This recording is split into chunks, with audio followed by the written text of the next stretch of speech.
The competition to be the worst two words in the English language is extremely hard fought. Surprise party, cruise holiday, rice pudding, keen golfer. The list goes on and on. But right up there is sandwich lunch. Separately, each of these words contains lots of promise. In combination they spell unmitigated disaster. Most obviously, they signal that your lunch is ruined. You might have been planning to stroll through a park, eat with a friend or chew your way through some YouTube videos. Now you will be spending your break working, trapped in a meeting room with several of your colleagues. Even more gallingly, your manager has announced that sandwiches will be provided as though you should be vaguely grateful. It's more fun because food is being laid on. Doesn't ring true in prison. And it doesn't in offices either. The actual food choices are not yours. Instead they appear to have been made by a 6-year-old. The centerpiece is a platter of sandwiches cut into triangles.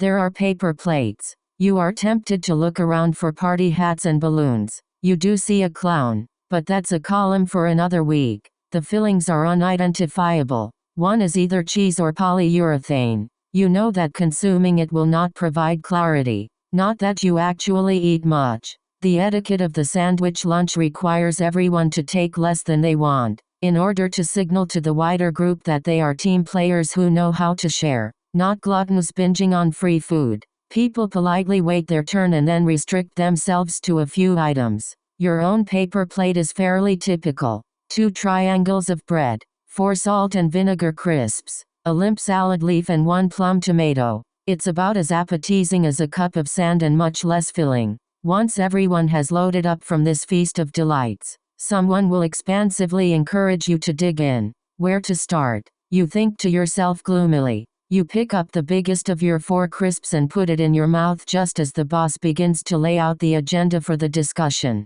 Crisps are never noisier than when eaten at a sandwich lunch. Every bite thunders through the room. Eyes flick your way with each crunch and then back to the speaker. You wonder how long it takes for a crisp to dissolve through the action of saliva alone, and conclude it is better to just get the whole thing over with. Cue a desperate staccato burst of chomping. All eyes are now on you. The boss has stopped speaking. One final crunch, and a swallow. The crisp is dead. So are your promotion prospects. Your colleagues have now absorbed the risk of eating crisps. But danger lurks everywhere. In fact, the whole thing is an extended lesson on the perils of eating and working. Someone attempts to spear a tomato with a plastic fork and it zooms across the table like a precision-guided missile, seeking out the lap of their manager. Someone else takes a bite of a beef sandwich and realizes too late that there is no way human incisors are going to be able to tear through it. They end up with a perplexed expression and a carcass hanging out of their mouth. Another colleague has managed to spill unimaginable quantities of egg on the table and uses a napkin to smear it everywhere. Jackson Pollock would have been pleased with the results. The chair of the meeting appears to be operating on a simple principle. Ask for someone's opinion only if they have just taken a bite of something. There is a pause for rapid chewing and a poorly suppressed belch, before they make a series of surprisingly cogent points that interest people much less than the spinach between their teeth.